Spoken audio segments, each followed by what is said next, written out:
2000년 전에 예수님께서 십자가에 죽으시고 다시 사신 날, 누구를 위해서요? 우리가 아니고 누구를 위해서요? 나를 위해서. 주님이 부활하신 것은 첫 열매라고 말씀하셨는데, 첫 열매가 있다는 것은 그 다음 열매가 있다는 뜻이죠. 주님이 부활하셨기 때문에 우리도 부활할 수 있음을 믿으시기 바랍니다. 이번에 인사할 때는 우리도 부활할 것입니다. 네.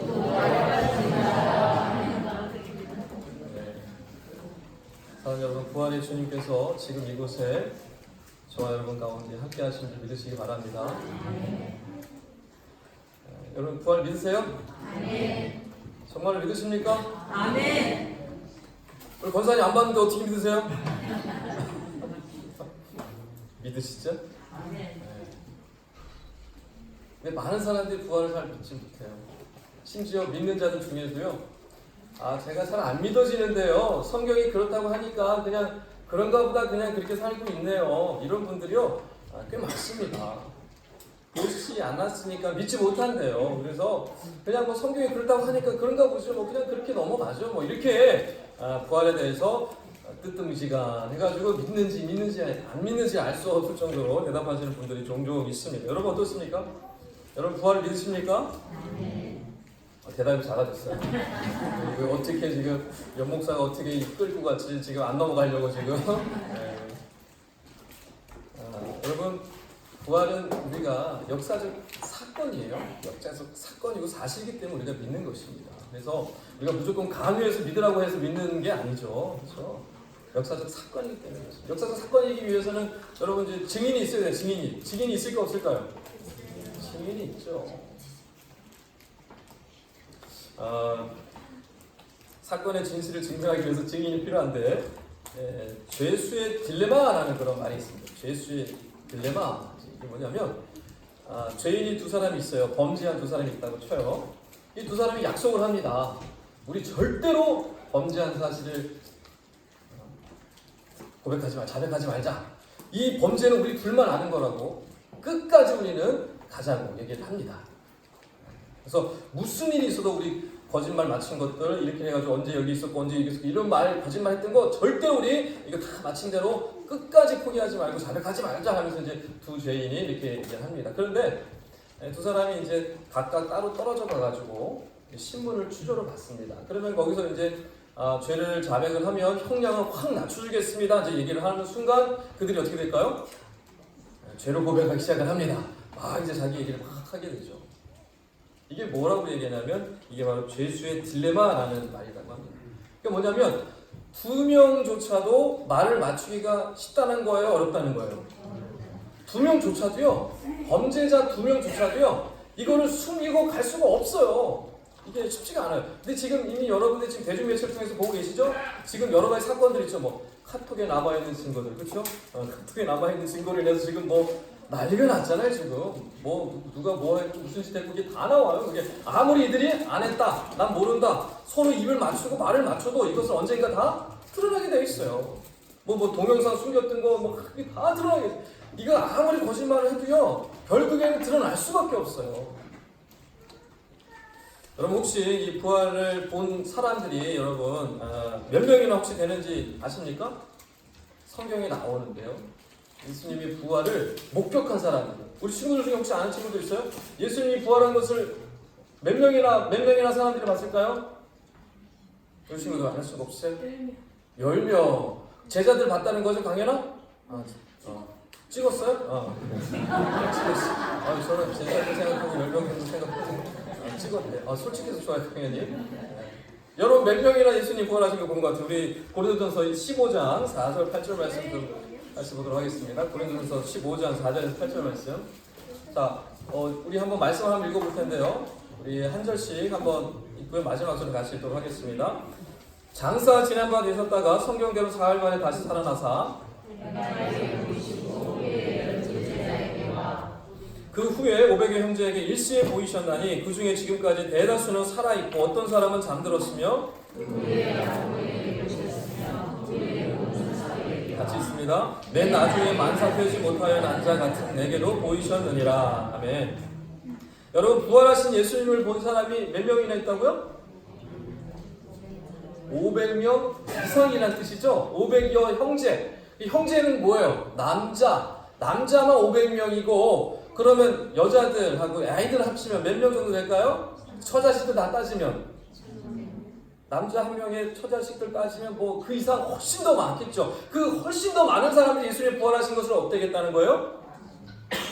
두 눈으로 봤다는 거예요. 근데 더 놀라운 건 뭐냐면, 이 고린도전서는 이제 사도 바울이 이제 쓴 편지잖아요. 그럼 고린도서 쓴 때가 언제냐면 예수님께서 부활하시고 승천하신 다음에 한 20여 년 정도 지났을 때란 말이에요. 그러니까는 예수님 부활 승천하시고 난 다음에 한 20여 년이니까 많은 세월이 지났어요, 안 지났어요?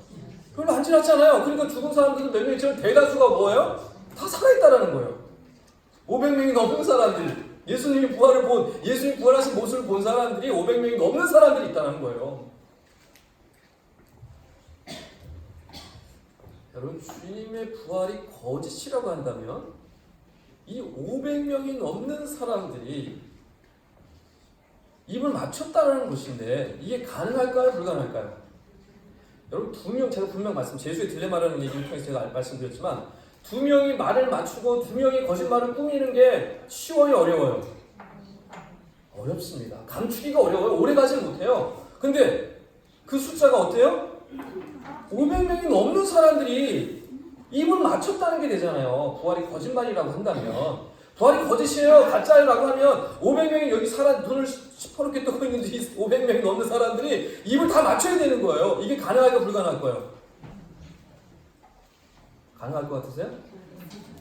여기 한번 해볼까요? 우리 한번 오늘 거짓말 하나 딱 해가지고 우리 성도들 여기 계신 분들 다 입 맞춰가지고 며칠이나 가나 한번 볼까요? 며칠도 가지 못합니다.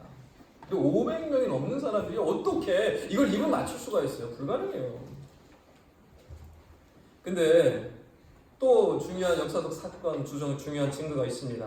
여러분, 혹시 부활하신 주님께서 부활하시고 난 다음에 얼마 동안이나 이 땅에 계셨던 건지 혹시 아십니까? 누가 말씀하셨어요? 누가 말해요? 우리 사도행전 1장 3절 다 같이 한번 읽어볼게요. 사도행전 1장 3절. 네, 다 같이 한번 읽어보도록 하겠습니다. 시작.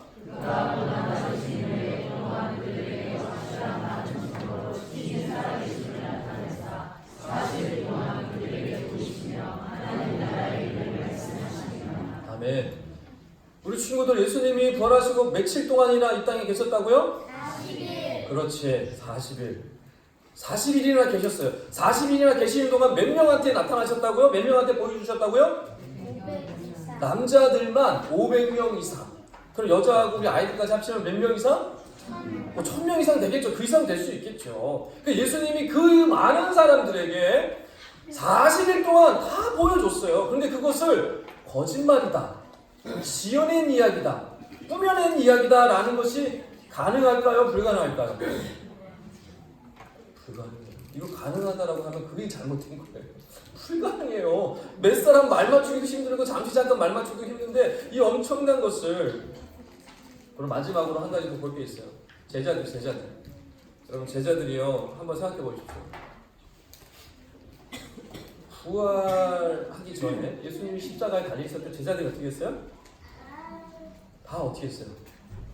우리 친구들 한번 대답해 보세요. 예수님이 십자가에 달리셨을 때 제자들이 예수님 옆에서 예수님 지키고 보호했어요? 아니면 다 도망갔어요? 헷갈려요?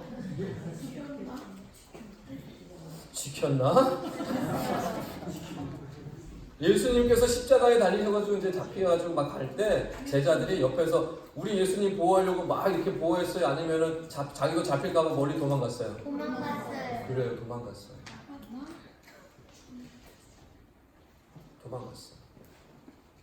여러분, 제자들은 예수님을 지키지 못했던 사람들이에요. 근데 그들이 예수님이 부활했다고 거짓말할 수 있는 능력이나 그런 소양이 될 것 같으세요? 아니, 예수님이 잡힐 때도 무서워서 도망간 인간들인데 십자가에 달리는 거 너무너무 좀 무서워서 자기도 저렇게 될까봐 도망갔던 그 위인들이 예수님 부활했다고 꾸며낼 수 있느냐라는 거예요. 사람들이 그걸 믿겠어요? 그리고 자신들이 그럴 만한 능력이나 그럴 만한 의지가 있었겠습니까? 제자들이? 절대로 그렇게 할 수가 없어요. 그런데 어느 순간 모든 제자들뿐만 아니라 이 500여 우리 경험했던 이 예수님의 부활을 봤던 이 사람들이요, 이제 부활을 말하기 시작을 합니다. 왜 이들이 갑자기 어느 순간부터 이렇게 부활에 대한 얘기를 하기 시작을 할까요? 그들이 직접 눈으로 보았기 때문이죠. 그리고 제자들도요, 그렇게 겁 많던 제자들이요, 예수님 부활하신 예수님을 만나고 어떻게 됩니까? 어떻게 돼요? 목숨을 걸고 부활을 전하고 복음을 전하는 사람들로 변화됩니다. 여러분, 이거 갑자기 변화될 수 있는 사람이 갑자기 변화되나요? 변화되지 않습니다. 뭘 경험하지 않으면 변화되지가 않잖아요. 이 제자들이 어때요? 다 도망갔던 제자들이요, 부활하신 예수님을 만나고 변화돼요. 변화돼서 어떻게 합니까? 목숨 걸고 복음을 전하고 부활을 전하기 시작을 합니다. 심지어 사자에게 밥이 되기도 하고요. 때로는 막 이렇게 죽음의 고통에 가기도 하고 십자가 막 형태에 매달리기도 하고 엄청난 고난을 받으면서도요, 끝까지 주님을 전합니다. 끝까지. 어떻게 이럴 수가 있어요, 여러분? 만약에 입을 맞췄다라고 한다면, 부활을 꾸며낸 것이라고 얘기를 한다고 한다면, 여러분 같으면 십자가에 달릴 때 거짓말 했던 것을 어떻게 하시겠어요? 다 불겠죠. 다 불 거 아니에요. 그런데 그 많은 초대교회 순교했던 초대교회 사람들이 그 누구도 부인하지가 않아요. 왜요? 눈으로 봤으니까. 예수님 부활하신 거 봤으니까 부인할 수가 없는 거예요. 자기 생명 구원하고자 자기 생명 살자고 위협했을 때 부인할 수가 없는 거예요. 예수님 봤을 때. 여러분, 이처럼요, 수많은 증거, 수많은 증인들이 있기 때문에 부활은 그저 무조건 맹목적으로 믿으라라고 해서 믿는 게 아니라 역사적 사건이고 사실이기 때문에 여러분, 우리가 믿어야 하는 줄 믿으시기 바랍니다. 이 역사적 사건이 사실이에요. 그래서 저와 여러분요, 복 있는 사람들이에요. 왠지 아십니까? 예수님께서 도마에게 말씀하셨죠. 너는 나를 본고로 믿느냐? 보지 못하고 믿는 자는 뭐라고요?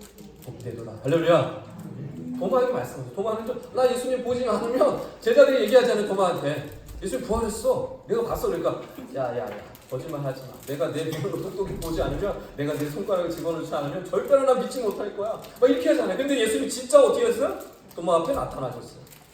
도마한테 예수님이 얘기하시는 것이죠. 너는 나를 본고로 믿느냐?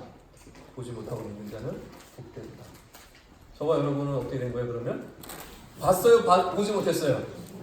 예수님 부활한 거 못 봤잖아요. 그런데 우리는 어때요? 마음속에 주님이 부활하심이 믿어지는 것이죠. 할렐루야. 그게 못 받은 것입니다.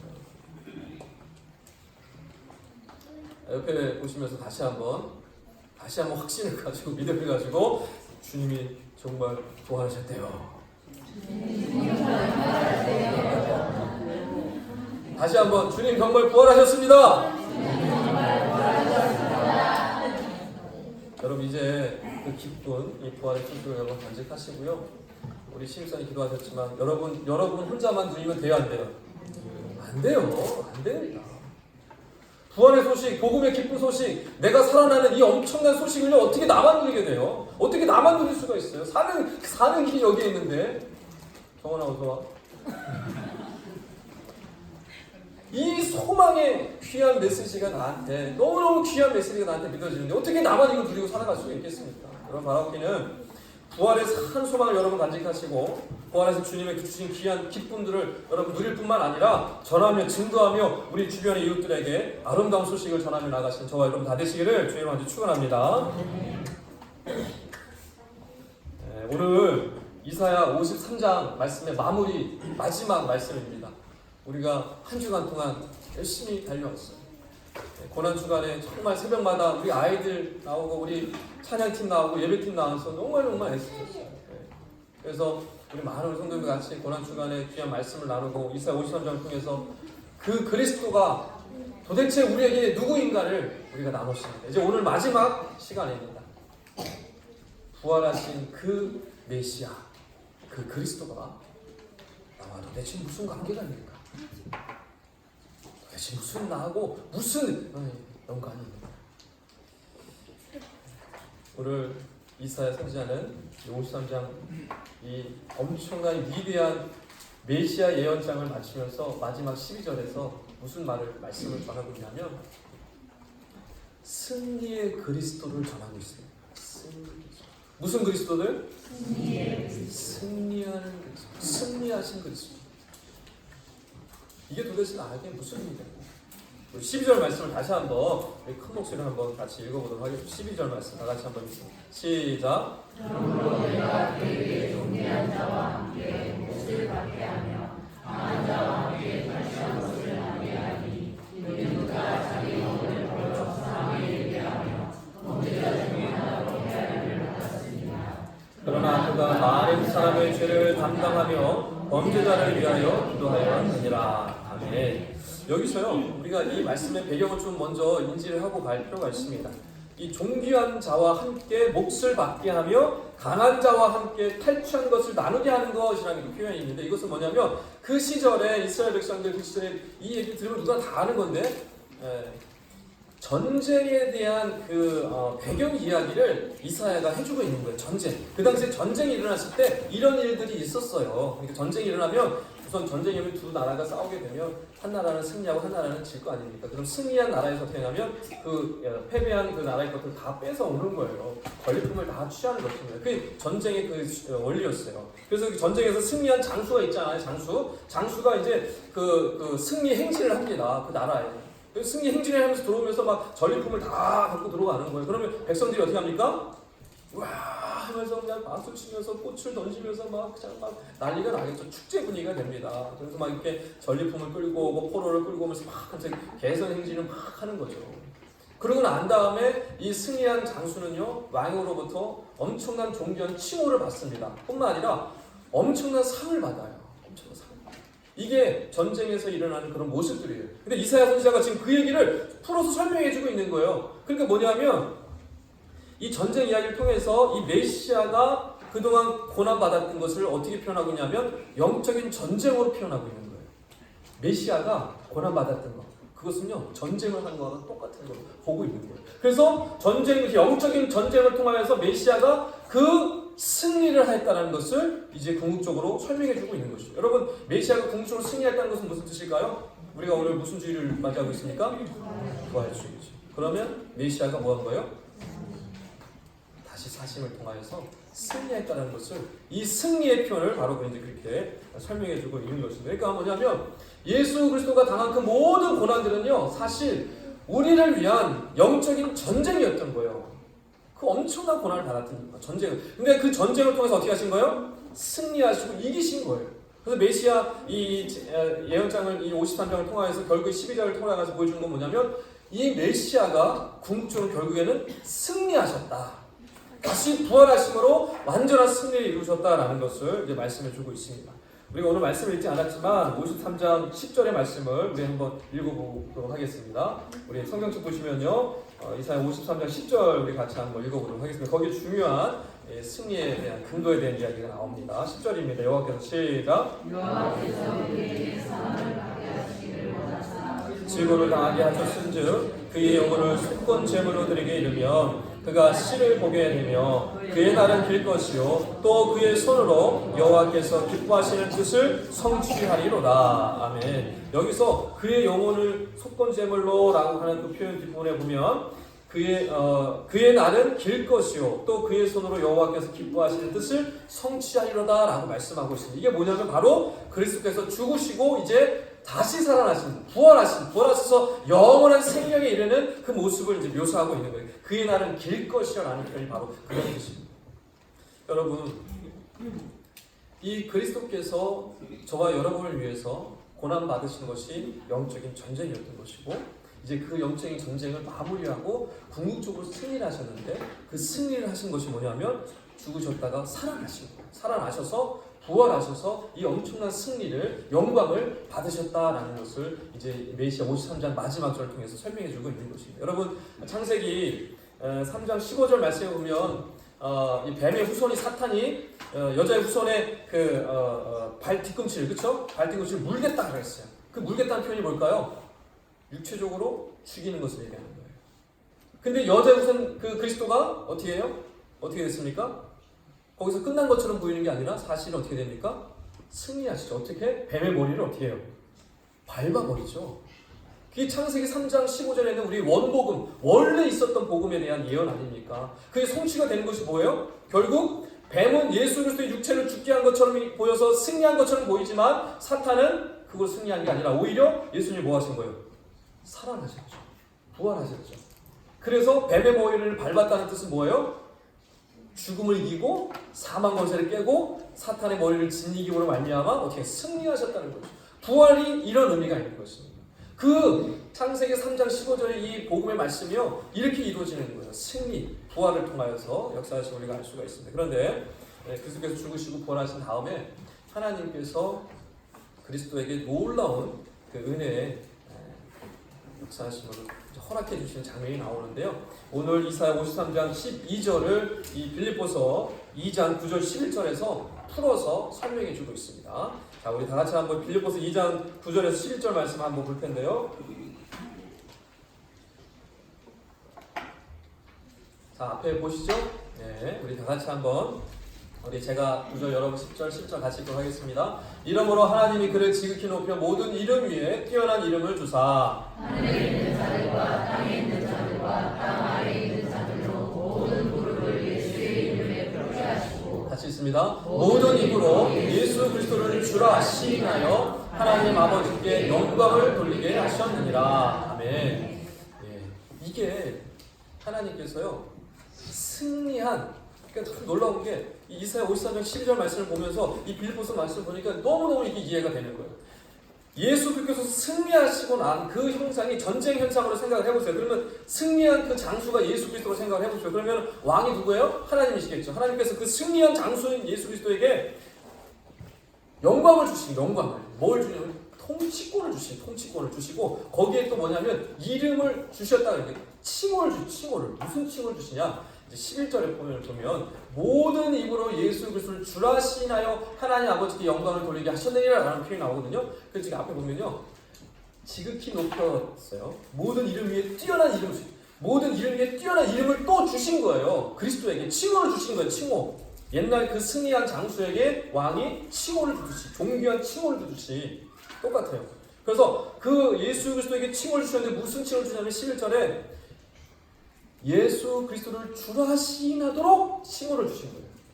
이게 우리나라 말어 표현은 이게 지금 순서가 안 맞는데 이게 이제 헬라어로 보면 이제 맨 앞에 주가 들어가요.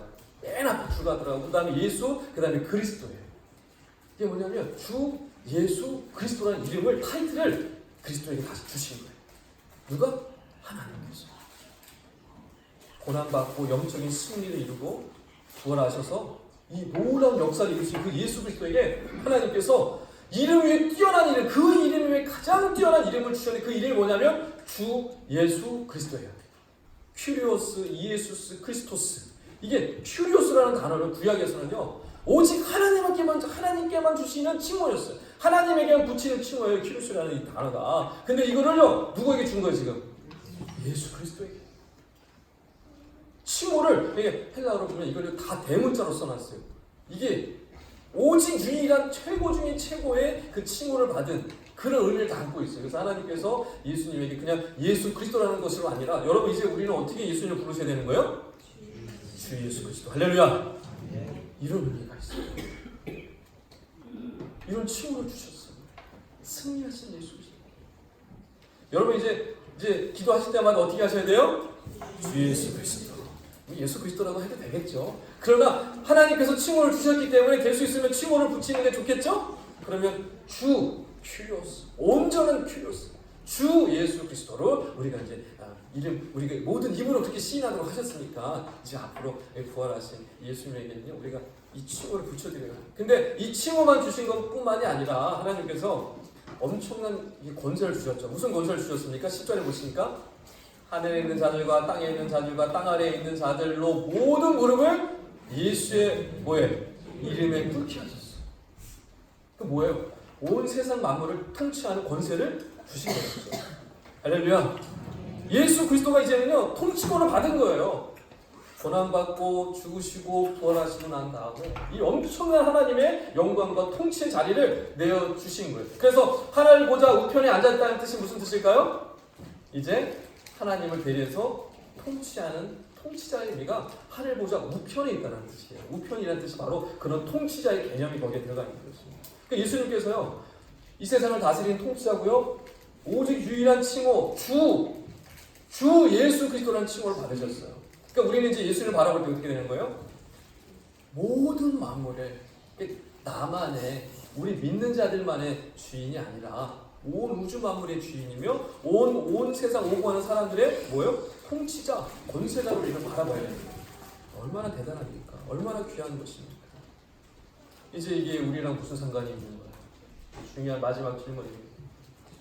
예수님이 이런 호칭을 받으셨어요. 주 예수 그리스도라는 엄청난 하나님의 이 호칭을 받았어요. 그리고 엄청난 상으로서 이 통치권 권세를 다 받으셨어요. 이런 예수님이 엄청난 이 영광을 누리시게 됐단 말이에요. 그러면 이 예수님이 받으신 이거가 도대체 우리가 무슨 상관이 있어요? 도대체 무슨 상관이 있어요? 아무 상관이 없을까요? 중요한 상관이 있겠죠.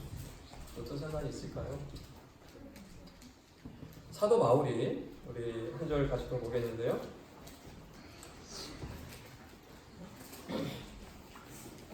로마서 8장 17절입니다. 사도 바울이 놀라운 얘기를 해요.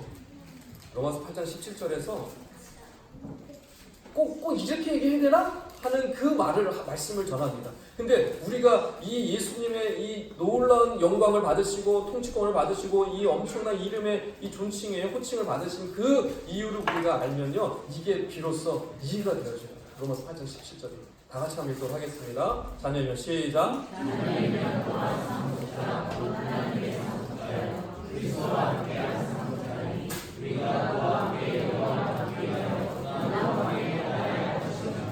아멘. 할렐루야. 우리가 그와 함께 영광을 받기 위하여 모두 함께 받아야 된대요. 이게 우리에게 주시는 하나님의 메시지입니다.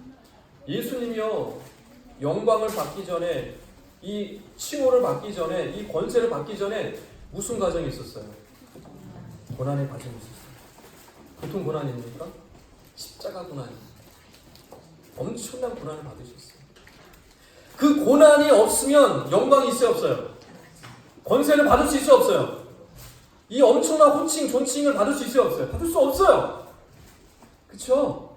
그러니까 우리에게 소망은 무엇입니까? 우리에게 주신 귀한 이 엄청난 은혜가 무엇입니까? 우리도 예수 그리스도와 함께 고난을 받는다고 한다면, 주님과 함께 고난을 동참하게 된다면 무엇도 우리에게 주어진다는 거예요? 영광과 권세와 귀한 하나님의 칭호가 우리에게도 주어질 것이라는 거죠. 할렐루야. 이게 여러분, 부활이 도대체 나랑 무슨 상관이 있어? 예수님이 그렇게 큰 이름 위에 뛰어난 이름을 받으신, 존칭을 받으신 이유가 도대체 나랑 무슨 관계가 있어? 예수님이 큰 영광을 받으신, 권세를 받은 게 나랑 도대체 무슨 상관이 있어? 라고 쉽게 생각할 수가 있어요. 그러나 절대로 그렇지 않습니다. 우리로 하여금 동일한 영광과 칭호와 인정과 하나님으로부터 칭찬을 받기 위해서 우리에게 이런 말씀을 주시는 거예요. 예수님이 그 길을 가신 이유가 바로 거기에 있는 것입니다. 그래서 여러분, 우리의 소망은 무엇입니까? 영광과 칭호와 이런 권세와 주 예수 그리스도와 함께 같은 그런 동큼으로 인정받는 그런 정말 엄청난 하나님의 이 영광을 우리가 누리게 될 텐데, 그 전에 반드시 우리가 겪어야 될 게 있어요. 뭐예요? 고난이에요. 그래서 사도 바울이 지금 로마서 8장 17 통하여서 그와 함께 영광을 받기 위하여 무엇도 함께 받아야 된대요? 근데 우리는 어때요? 자꾸만 나는 고난 좀 안 받으려고, 그렇죠? 나는 좀 편하게 살고 싶고, 나는 좀 십자가의 길을 가고 싶지 않고, 그냥 영광만 주셨으면 좋겠고, 그냥 편안하게 잘 살게 해주셨으면 좋겠고, 이렇게 예수님이 누리신 그런 권세를 나도 이제 누리고 싶고, 막 이런 마음이 자꾸만 들잖아요, 그렇죠? 반드시 우리는요, 그 사실을 기억해야 합니다. 십자가 없이 영광이 없습니다. 우리 다 같이 따라해 보겠습니다. 십자가 없이 영광이 없습니다. 십자가 없이 영광이 없습니다. 다시 한번, 십자가 없이 영광이 없습니다. 십자가 없이 영광이 없습니다. 우리 주일학교 친구들만, 어이 고개 숙인 남자요. 우리 재원아. 다 같이 주일학교만, 십자가 없이 영광도 없습니다. 십자가 없이 영광도 없습니다. 네, 여러분 잘 기억하셔야 돼요. 십자가 없이는 영광도 없습니다. 네, 우리 어른들만 다 같이 시작. 십자가 없이 영광도 없습니다. 아멘. 할렐루야.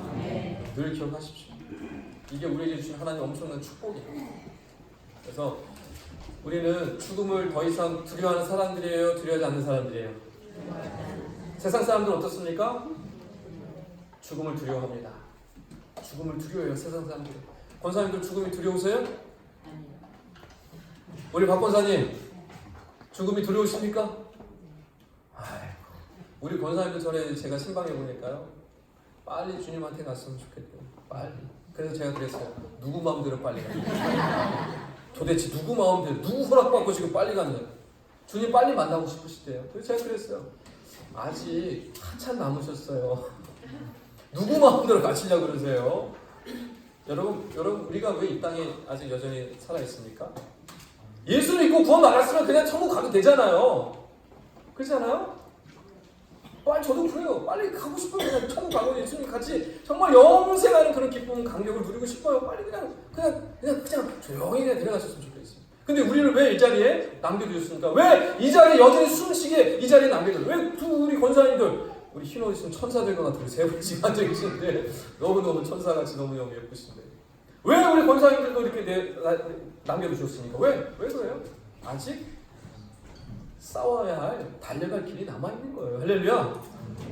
아직 남아있어요. 여러분, 달려갈 길이. 우리에게 고난의 길이 아직 여정이 끝나지 않았기 때문에 그런 것입니다. 그래서 아무리 정말 우리가 구원받고 예수 믿고 축복받아서 정말 은혜 가운데 살아가고 있지만 여전히 하나님께서 이 땅에 남겨두신 이유는요, 아직 우리에게 남겨주신 전쟁, 영적인 전쟁이 있기 때문에 우리는 군사의 마음으로 살아가야 되기 때문에 그런 것입니다. 그래서 아직 임무가 끝나지 않았기 때문에 권사님도 아직 안 데려가시는 거예요. 할렐루야. 뭐 하나님이 그냥 뭐 지켜보시는 게 아니라 우리 권사님들 사명이 있으셔서 아직 안 데리고 가시는 거예요. 그래서 우리도 마찬가지입니다. 그래서 여러분이 주님께서 이 엄청난 은혜를 주신 것은 나로 하여금 이걸 통하여서 하나님의 이 영적인 사명들을 감당하고자 우리에게 남겨줬다는 사실을 여러분 기억하시고요. 죽음을 더 이상 우리는 두려워하지 않습니다. 오히려 죽음을 기다리는 사람들이죠. 그렇죠?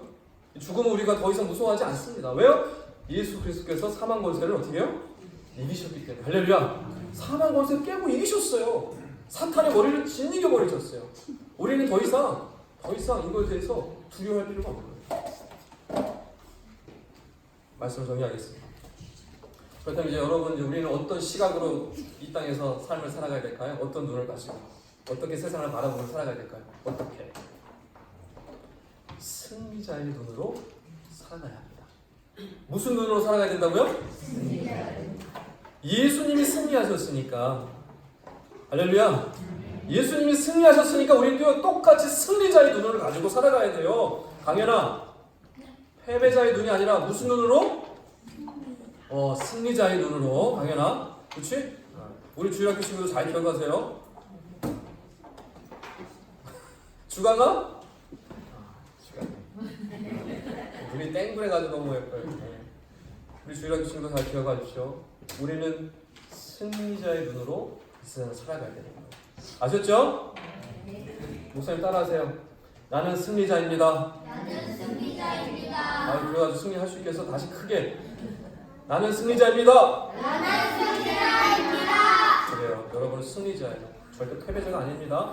누가 뭐라 그래도 여러분이요, 야 너는 왜 그것도 못해? 야 너는 왜 그런 것도 몰라? 너는 왜 이렇게 못났어? 너는 왜 이렇게 못생겼어? 너는 이것도 못하고 저것도 못해? 너는 이렇게 못났어? 아무리 친구들이 여러분한테 얘기하더라도요, 너 생각일 뿐이야. 나는 승리자야. 그 대답 못하면 거기다 너 나 욕했어. 너 나한테 이렇게 얘기했지. 너도 똑같이 당해봐. 그래서 똑같이 할 필요 없어요. 전혀 그렇게 할 필요 없어요. 왜냐하면 여러분이 이미 승리자이기 때문에 하나님께서 여러분 승리를 세우시는 거예요. 할렐루야. 여러분 똑같습니다. 여러분 승리자의 눈으로 살아가시기 바랍니다.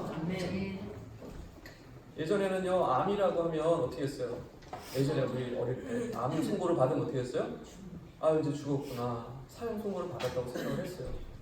제가 아는 지인들도 어릴 때 우리 친척들도 암 때문에 돌아가신 분들 꽤 계셨어요. 여러분도 경험이 많이 있어요. 옛날에 암 선고 받으면 그냥 이제 죽었구나. 인생 마무리하고 이제 갈 준비해야 될 거야. 이렇게 생각을 했었잖아요. 근데 요즘은 어때요?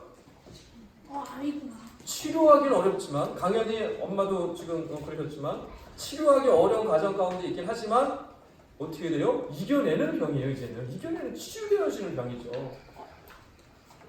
자, 우리 여기 석집사님도 계시고 암을 극복하신 분들이 여기 주변에 있어요. 그렇다고 한다면 이게 여러분이 만약에 지금 암에 걸렸다라고 선고를 받았다고 생각해보세요. 말기 지금 어려운 상황에 암 선고를 받았다고 생각을 해보세요.